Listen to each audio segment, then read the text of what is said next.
You're muted. We can't hear you.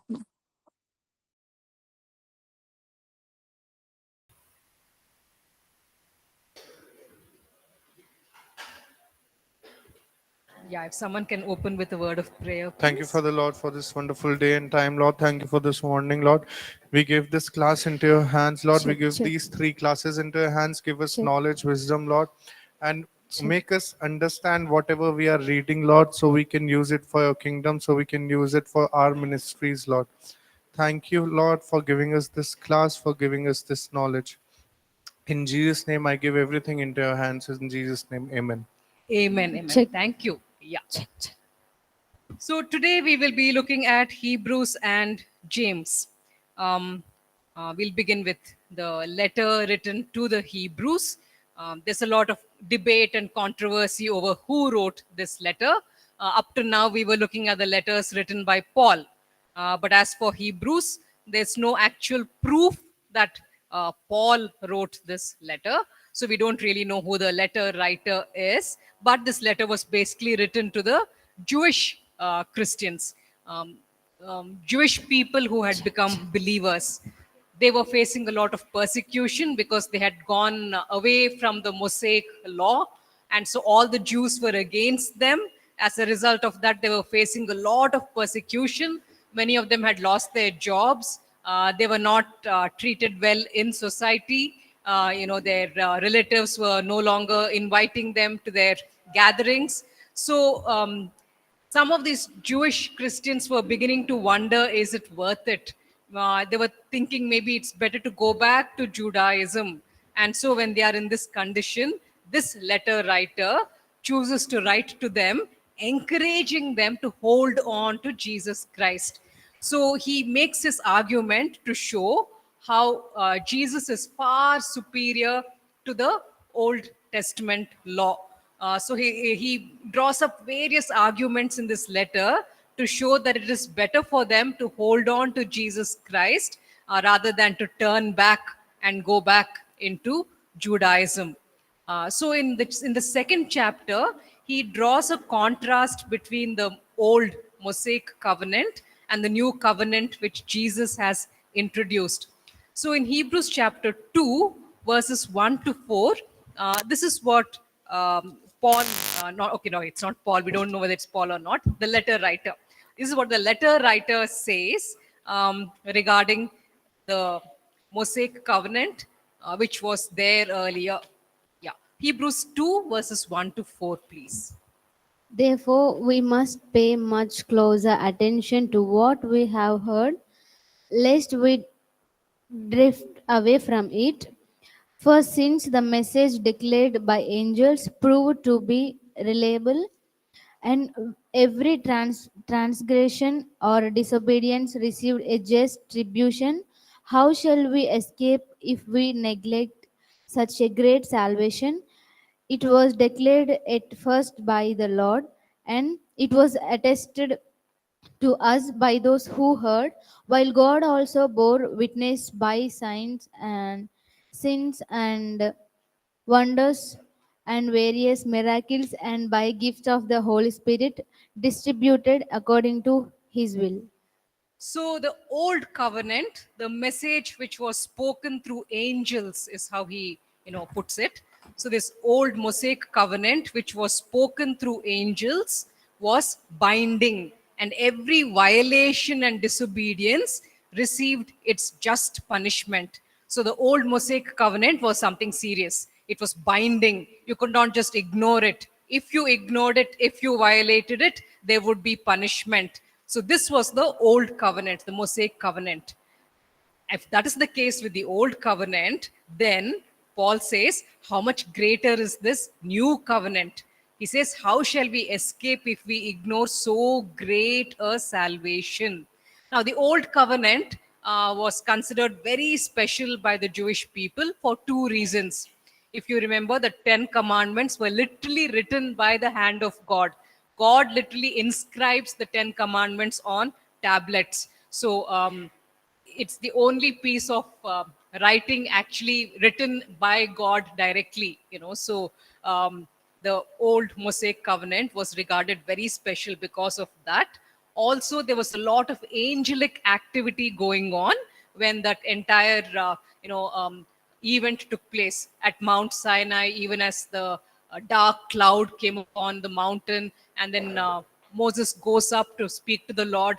So during that entire event, there's a lot of angelic activity going on. And as for these Jewish people, they've always been rather obsessed with angels. For instance, yeah, we see in Galatians 3:19, it says, the law was given through angels and entrusted to a mediator. So, this being the case, the old covenant was considered special, it was considered important. However, this is what the letter writer says about the new covenant. He says, this new covenant, this great salvation, how was it announced? In verse 3, he says, this salvation, which was first announced by the Lord, was confirmed to us by those who heard him. God also testified to it by signs and wonders.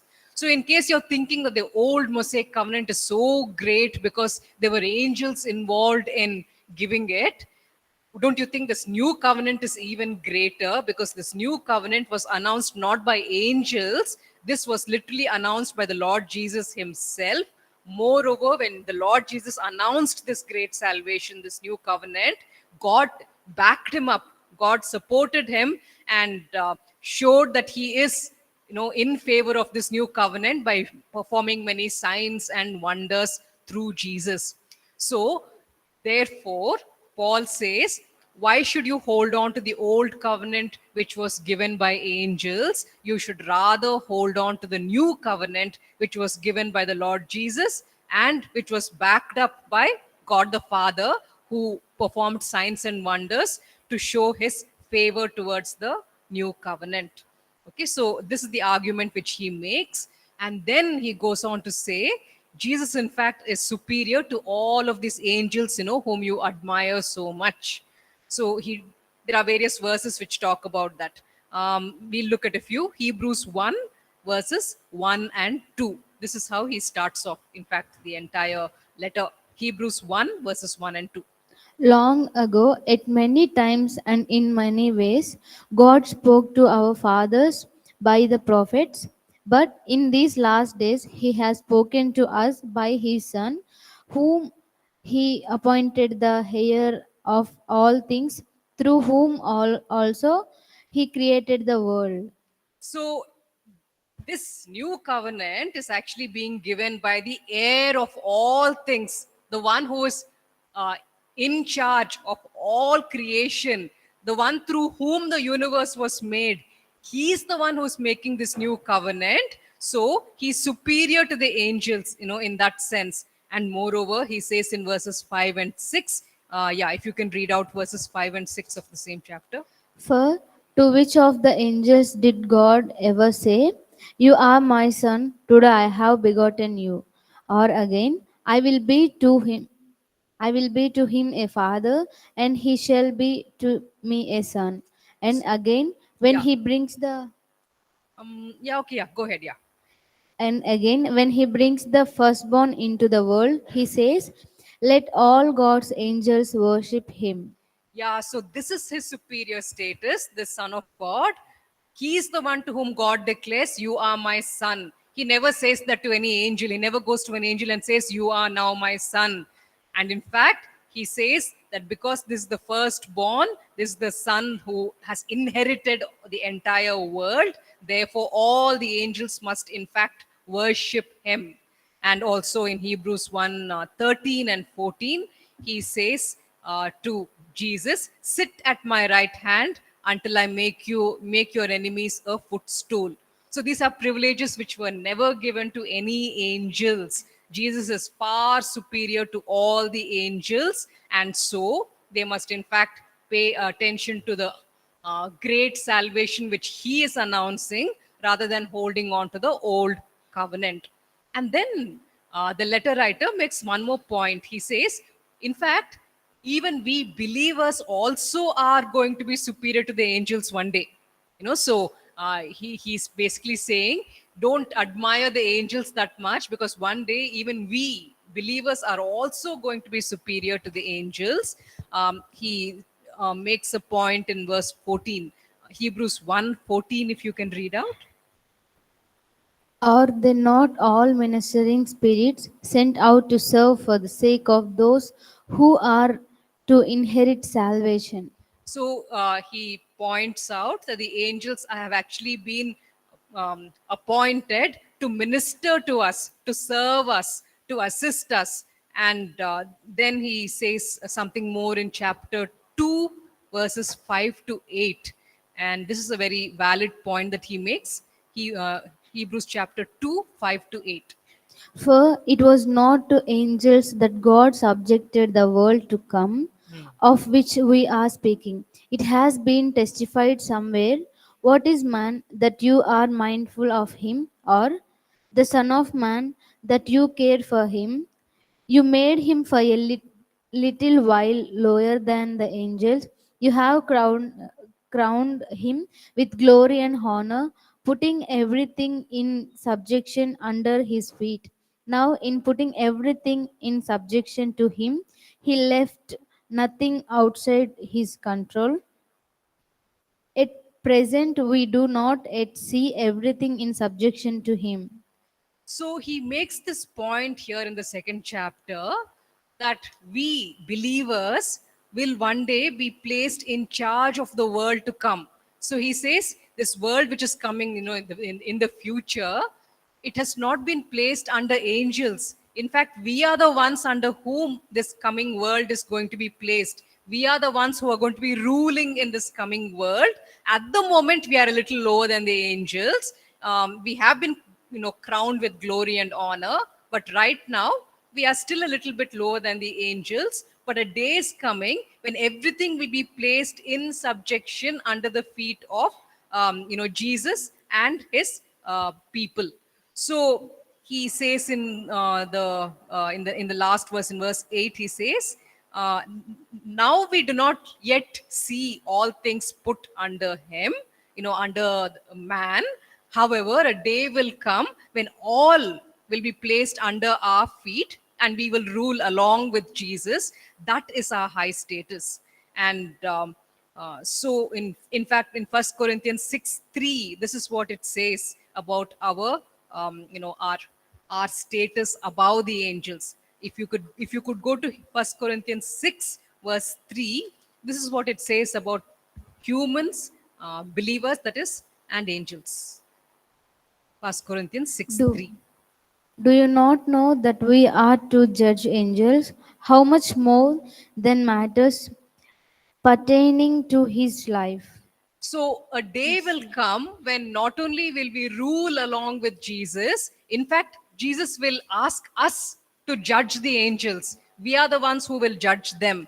So this is the status given to believers. So therefore, we should not be, paying too much attention to the angels of the old covenant. Rather, we should pay attention to Jesus, who is superior to all.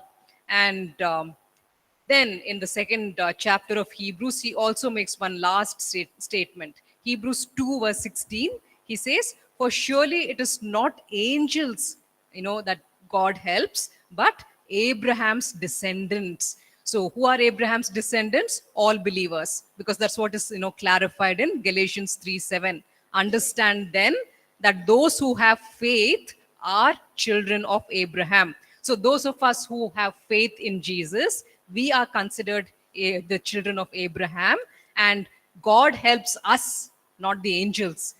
So, in every way, he's drawing up an argument to show that Jesus is far superior to the angels. And in fact, we believers are also going to be one day in a position where we are above the angels and are going to judge the angels.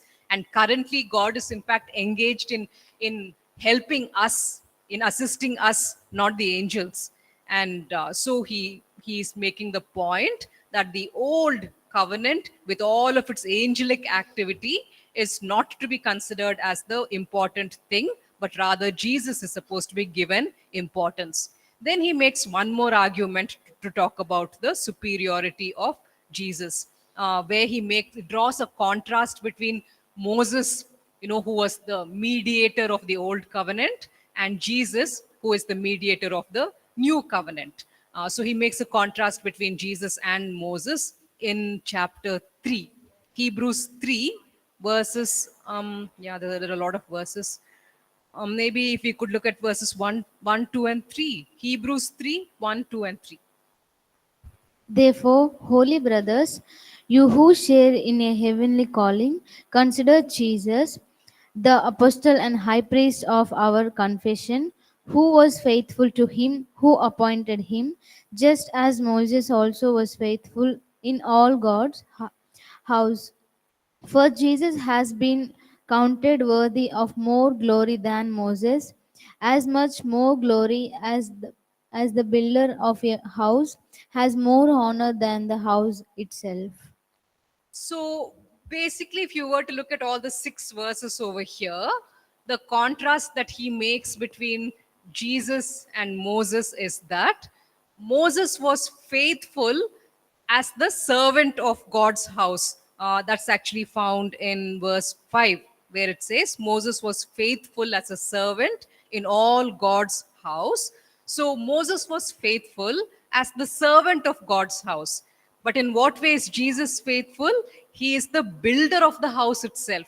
And it says so in that verse which we read out, verse 3, the builder of the house is greater than the house itself.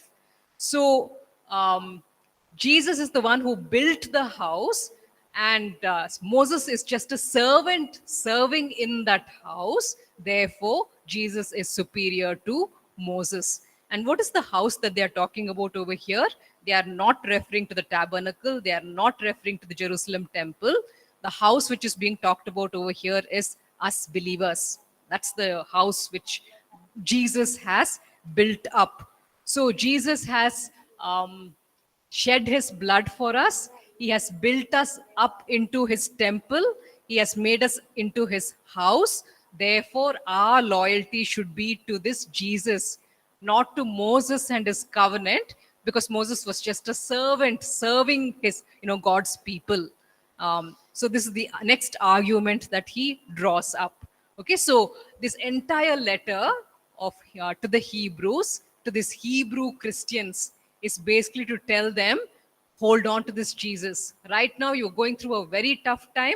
Right now, there don't seem to be any blessings or advantages in following this Jesus, but hold on, because he is far superior. And if you hold on to him, one day you'll be able to rule and reign along with him. Okay, so that is why he's going to the effort to draw up these arguments. And he also talks about how Jesus is a superior high priest. We have touched upon this, when we were doing our atonement and salvation and all of that in the doctrinal foundations. So this is basically how the Old Testament priesthood operated. The Old Testament priesthood was a temporary thing. A high priest would die, then he would get replaced by the next high priest. And so the high priests of the Old Testament were all very temporary. Let's look at Numbers chapter 20, verse 28. Numbers 20, verse 28.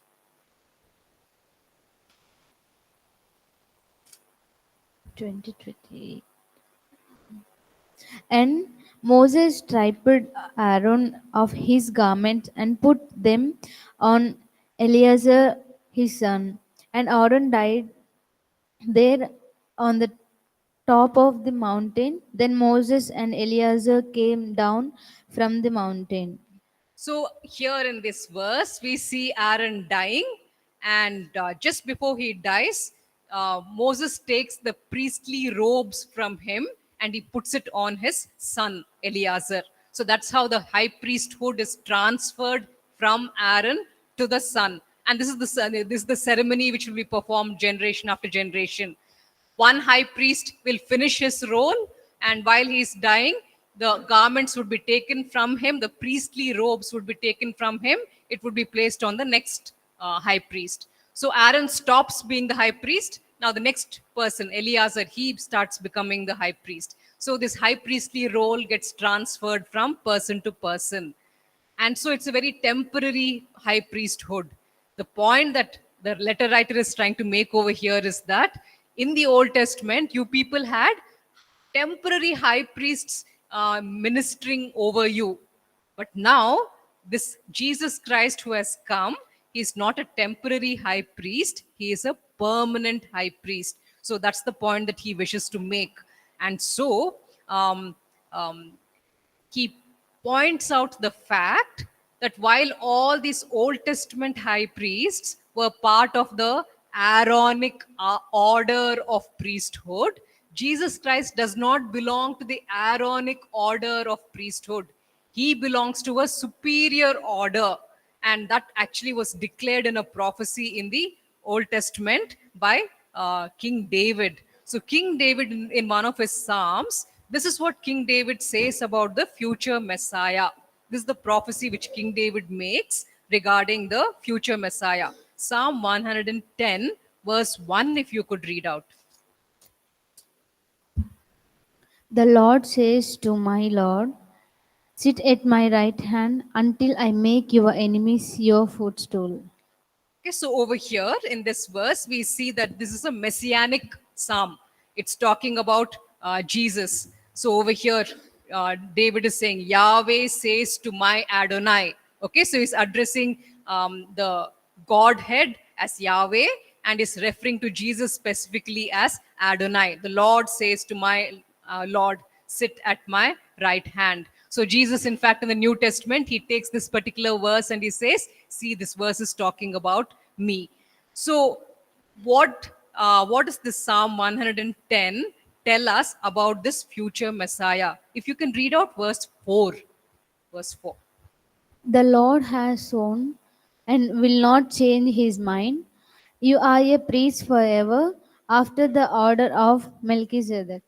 So here it is made very clear by God that when this future Messiah comes, he will not only be a king, he will also be a priest.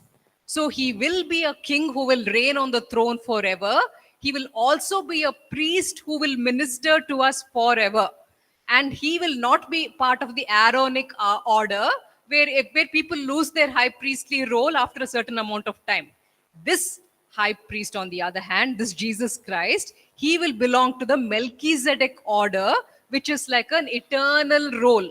It's a role which lasts forever and ever. So, what is this Melchizedekian priesthood that this letter writer is talking about? If we were to go to Genesis 14, 18 to 20, this is what we see about this person, Melchizedek. Genesis 14, verses 18 to 20. And Melchizedek, king of Salem, brought out bread and wine.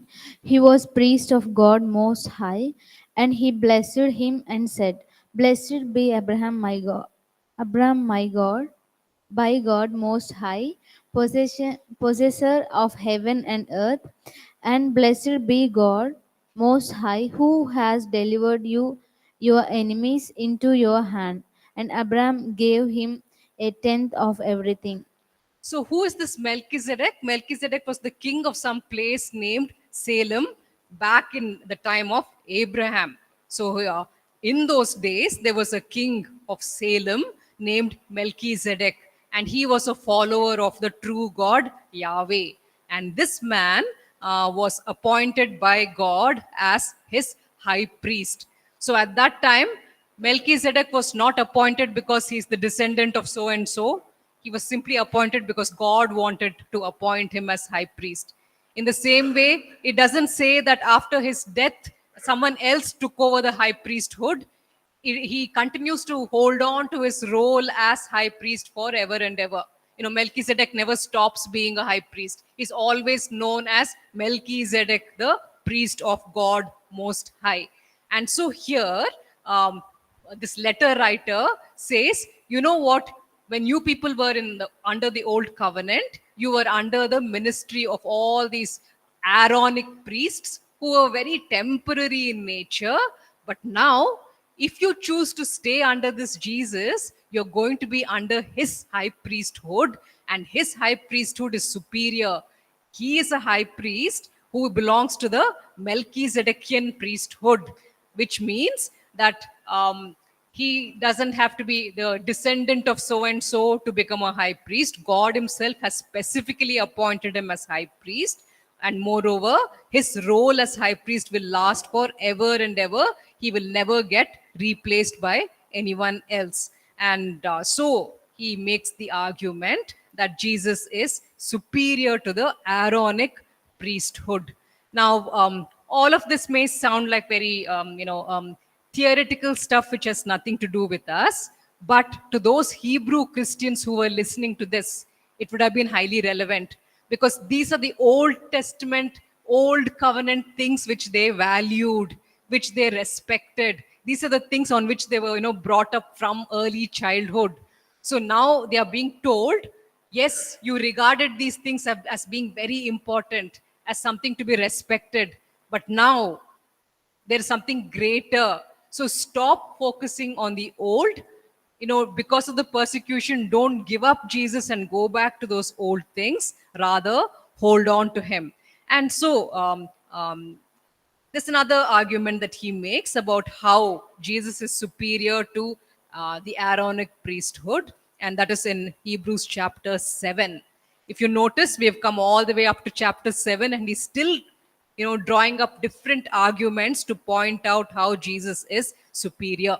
Okay, so in Hebrews chapter 7, if you could read out verses 6 to 10. Hebrews 7, 6 to 10. But this man who does not have his descent from them received tithes from Abraham and blessed him who had promises. It is beyond dispute that the inferior is blessed by the superior. In the one case, tithes are received by mortal men, but in the other case, by one of whom it is testified that he lives. Uh, One might even say that Levi himself, who receives tithes, paid tithes through Abraham, for he was still in the lines of his ancestor when Melchizedek met him. Okay, so here, this is the argument which the letter writer makes. He says, the person to whom, if Abraham gave the 1/10 tithe to this Melchizedek of Salem, it means that Melchizedek was superior to Abraham. Because all these Jewish people, they consider themselves descendants of Abraham. They respected Abraham very, very greatly. So the letter writer is now saying, this Abraham whom you respect so much, your father Abraham, he in fact gave the 1/10 to this Melchizedek, which means, the lesser person gives the 1/10 to the greater person. So Melchizedek is greater than even your ancestor Abraham. And moreover, in in the body of your father Abraham were all the descendants. The 12 tribes, they come out of Abraham. They are the descendants of Abraham. And one of the descendants is Levi. So it's Levi's descendants who become the high priests and priests. So Aaron basically is from the lineage of Levi. So the argument the letter writer is making over here is, he says, when Abraham, got down on his knees and he presented the 1/10 to this high priest, it was, symbolically, in a way, all of his descendants, including Aaron, were also offering the 1/10 to Melchizedek through Abraham. And so you see, this Melchizedek is superior not only to your father Abraham, he's superior even to Aaron, he's superior to Levi, he's superior to all of the tribes. And so, therefore, rather than focus on the Old Testament covenant, you should in fact be focusing on the greater priest who is from the Melchizedekian order, that is Jesus Christ, because Jesus Christ has been declared as the Melchizedekian priest. So these are the arguments that he makes to try and convince these Hebrew believers to remain in their faith, to hold on to Jesus to not give up and go back to the old Judaism. If they go back to the old Judaism, then they'll again be under Moses the mediator, who is just a servant in the house. They will be again under the old Aaronic priests who will be there for a little while in office and they will die after that. So the advantages are not much. On the other hand, if they hold on to Jesus, then they will not just be under the servant of the house, they will literally be under the builder of the house, the one who has built the church, the one who has, shed his blood for them. So they will be under his covering and they will be able to enjoy the ministry of this Melchizedekian priest, Jesus Christ. So all of this, what we talked about up to now, may not seem very interesting or relevant to us simply because we are not Jews. And so it really does not matter to us, to which order Jesus belongs in the priesthood and all of that. But it was highly relevant for them, for the Hebrew Christians of that time. And that is why the letter is titled as Hebrews, because it's being written to these Hebrew Jewish Christian believers. But now, this Melchizedekian priest, Jesus Christ, what kind of a priest is he? And how do we, New Testament believers, benefit from his ministry? We will be seeing that in chapter 5, verses 8 to 10. This is what it says about him, about this Jesus Christ, the Melchizedekian high priest. Hebrews 5, 8 to 10, if you can read out. Although he was a son, he learned obedience through what he suffered, and being made perfect, he became the source of eternal salvation to all who obey him, being designated by God a high priest after the order of Melchizedek. So, why did God appoint this Jesus as our high priest? Because this high priest was very special. He learned obedience from what he suffered. And then, through that suffering, he was perfected, is what we read in these verses. What does it mean when it says that Jesus learned obedience from what he suffered? You see, when Jesus was part of the Godhead, the Godhead 3 in 1, even as they were seated in heaven, from there they were giving instructions and commands to humanity, telling people to do this, to obey that, to submit to so and so a rule or instruction. And it is quite an easy thing to do, to sit on your throne and give instructions and commands and tell humanity to obey and submit.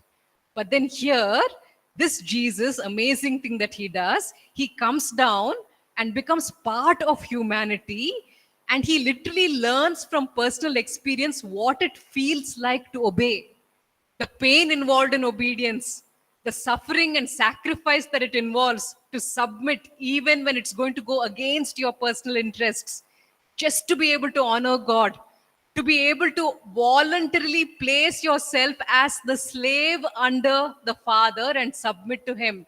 So, a part of the Godhead, Jesus, literally becomes a human and comes to the earth to participate along with us in this process of obedience. And he learns what obedience actually feels like, as he is suffering and obeying. And so, in the process of doing that, he is perfected in the sense, he was always perfect. He is perfected in the sense he becomes qualified, fully qualified to be our perfect high priest. No other high priest can represent us that well. The Aaronic high priests, they had their own defects. They had their own sins. Yes, they were trying to follow God. They were trying to be faithful, but they were very, very imperfect because they would fall into sin.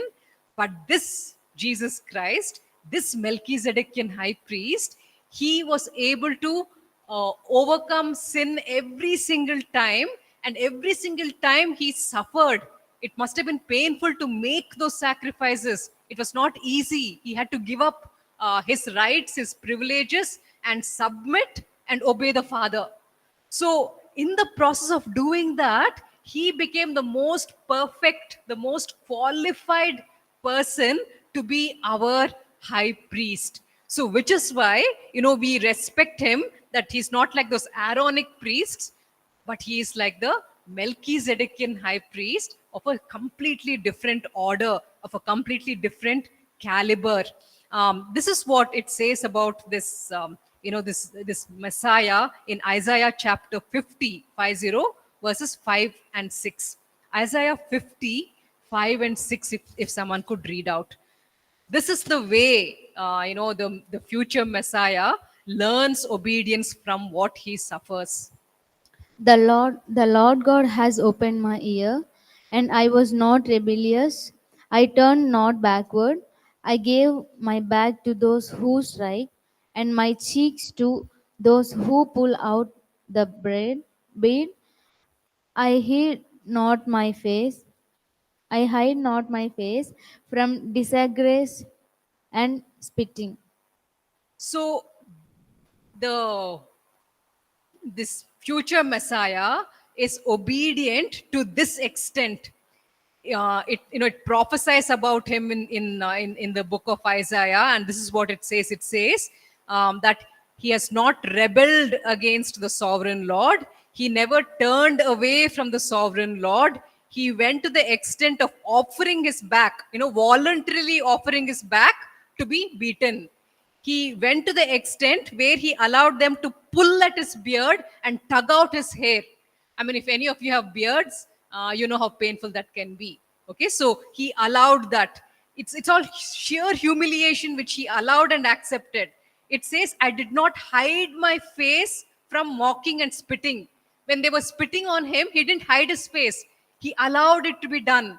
To that extent, this Jesus Christ, he learned what obedience feels like. So he suffered and learned what obedience is like. So he is the most qualified, perfect high priest to represent us. He knows what it feels like.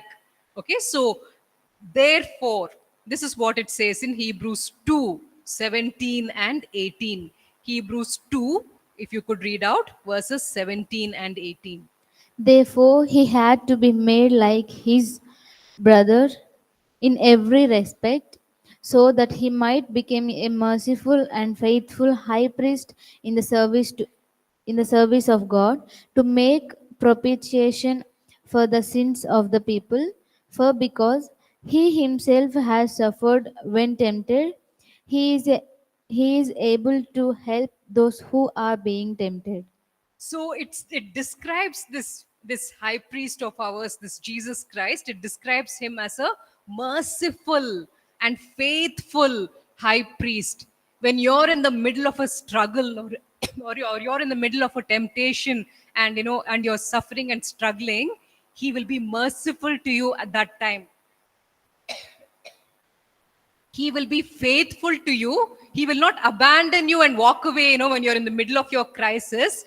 He will be faithful to you, and he will show you the mercy that you require to overcome that situation, to overcome that particular trial. And that it says over here, because he himself suffered when he was tempted, he is able to help those who are being tempted. He knows what temptation involves. He knows the struggle there is. He knows the pressure there is. And so he knows exactly what you require when you are going through your time of struggle. So therefore, he is able to be a merciful and faithful high priest. So when you are undergoing a very difficult situation, or you're facing a temptation, this is the person that you need to go to. This is the high priest who is ready, waiting to minister to you.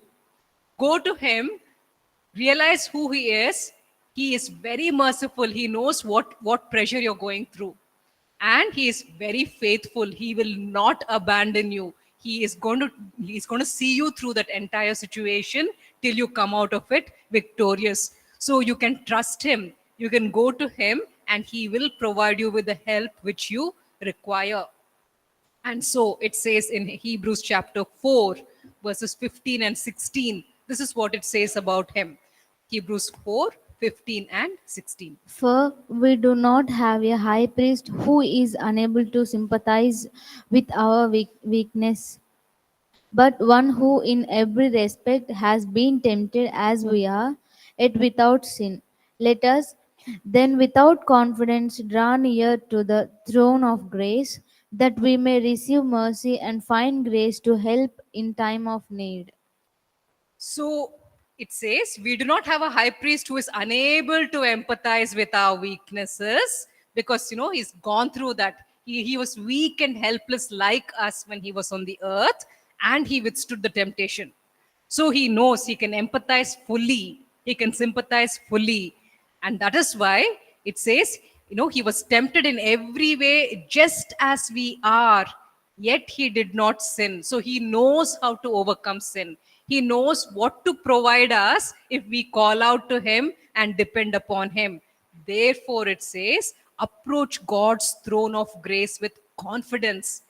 When you go to him and ask him for his help, you will receive the mercy which you require. It says you will find the grace to help you in your time of need. Okay, so the first portion where the letter writer patiently draws up his argument about how Jesus is superior, why he is superior to Moses, why he is superior to the angels, why he is superior to the Aaronic priesthood.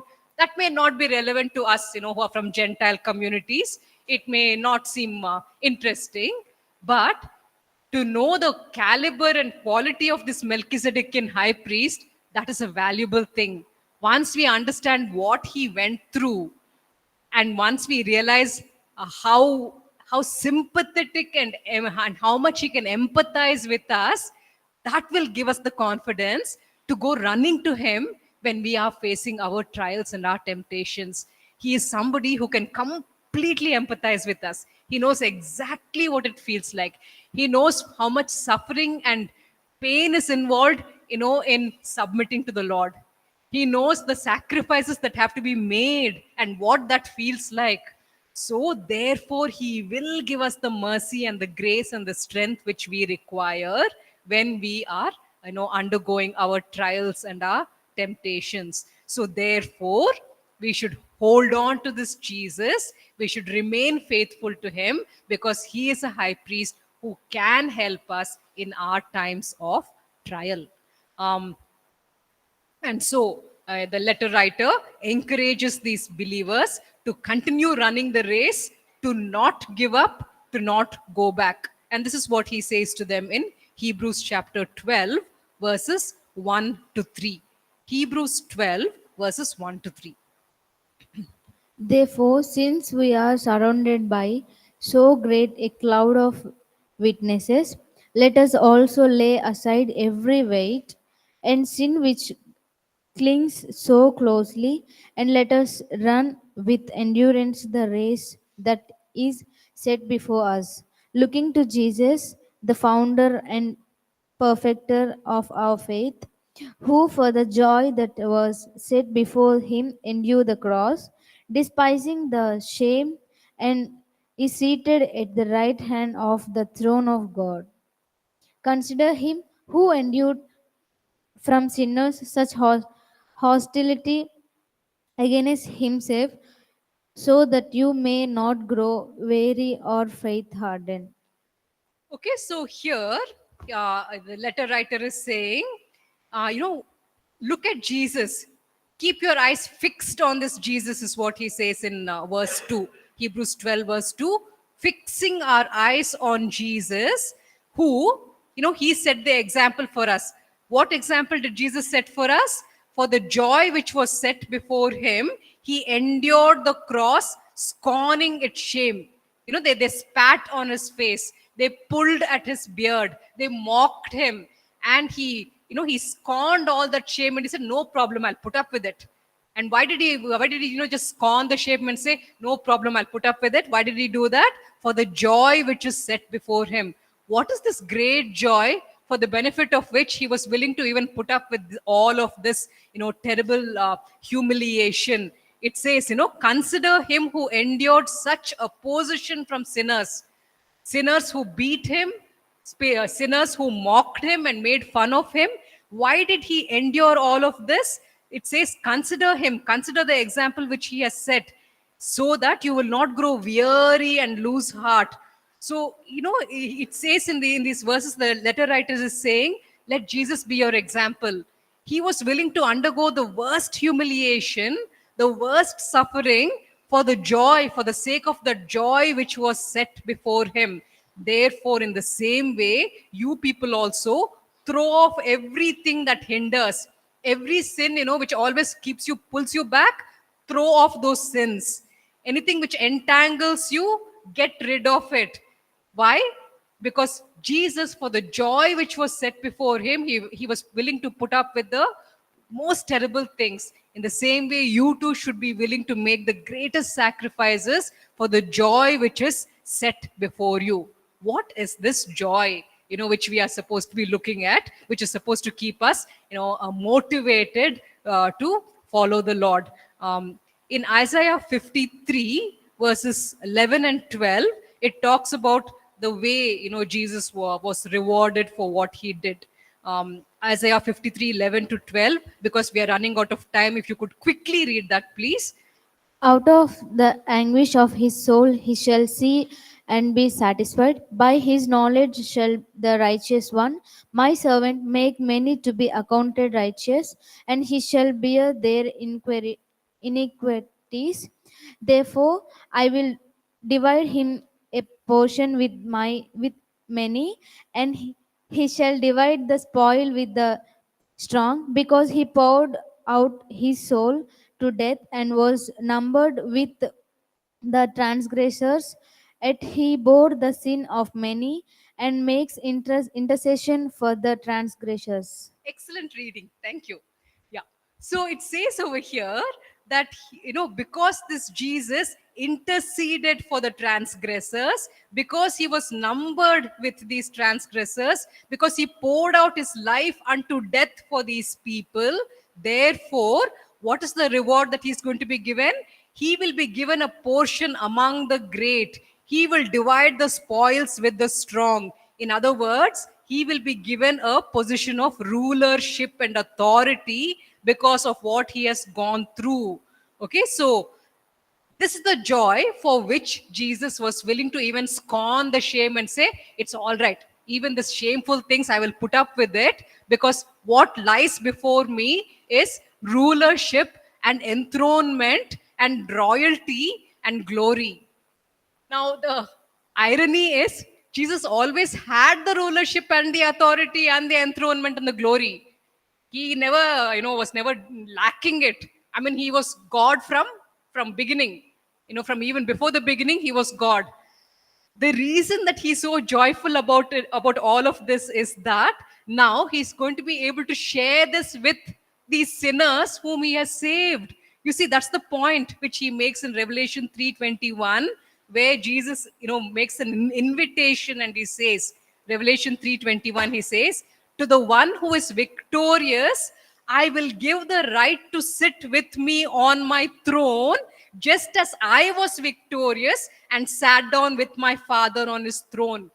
What is making him so excited is not the fact that he's going to sit on the throne and enjoy glory. He has always sat on the throne and enjoyed glory. The reason he's so joyous and excited about this is that now these sinners for whom he's dying, he's going to be cleansing them, and he's going to take them along with him, and one day they're going to get to sit with him and rule with him.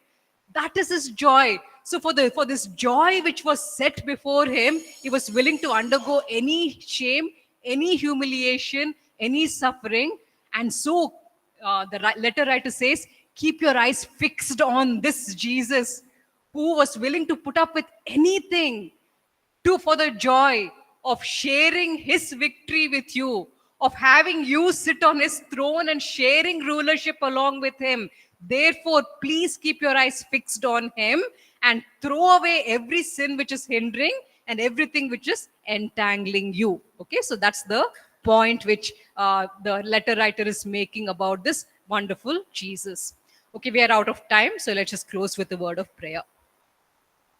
We thank you, O Lord, for this letter to the Hebrews, which really talks to us about how great you are, O Lord. Lord, through Jesus Christ, our status was completely changed. We who were just sinners can now look forward to a day when we will judge the angels. One day when we will actually be able to sit on your throne along with you and rule and reign. Lord, you went through great humiliation and suffering so that we can share in this. And that gave you so much joy to be able to do that for us. And so, oh Lord, we pray that we will be people who will sanctify ourselves, start growing in you, start cleansing ourselves so that we can reach that goal which you really have for us. You longed for us to sit on your throne with you. And we pray, oh Lord, that we will prepare ourselves to reach that position so that you will not be disappointed. Thank you, Lord. In Jesus' name, amen. Amen.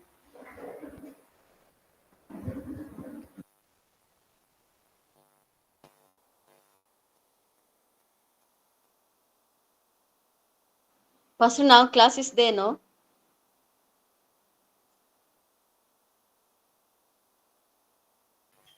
Yes, we definitely have the class after the break. Yes. Yes, thank you, Pastor.